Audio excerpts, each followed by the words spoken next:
चला व्यवसायातल्या एका मोठ्या डोकेदुखीबद्दल बोलूया. Cash flow. एक साधं पण महत्वाचं सत्य जे प्रत्येकाने लक्षात ठेवायला हवं. ही एक नेहमीची तक्रार असते. नफा तर दिसतोय, पण बँकेत पैसेच नाहीत. प्रश्न हा आहे की हा सगळा पैसा जातो तरी कुठे? चला बघूया. कॅश गायब होण्याची काही सामान्य कारणं आहे. आणि मग काय होतं? कर्मचाऱ्यांचे पगार वेळेवर होत नाहीत, वेंडर्सची बिलं थकतात. पण यावर एक जबरदस्त उपाय आहे. तो म्हणजे कॅश फ्लो फोरकास्टिंग. यामुळे होतं काय? तर प्लॅनिंग चांगलं होतं, फायनान्शियल सरप्राइजेस टाळता येतात आणि कंट्रोल वाढतो.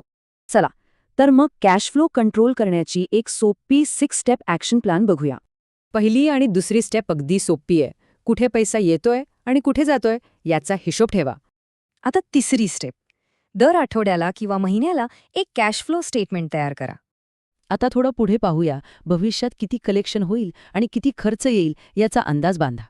हेच तर महत्वाचं आहे. यामुळे पैशांची चणचण म्हणजे कॅश गॅप वेळीच लक्षात येते.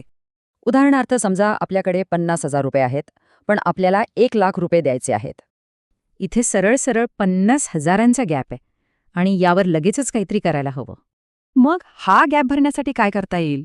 चला पाहूया काही पर्याय. चला हेच एका खऱ्या उदाहरणातून समजून घेऊया, म्हणजे अजून सोपं जाईल. या सगळ्यामध्ये सगळ्यात महत्त्वाचा आकडा कोणता?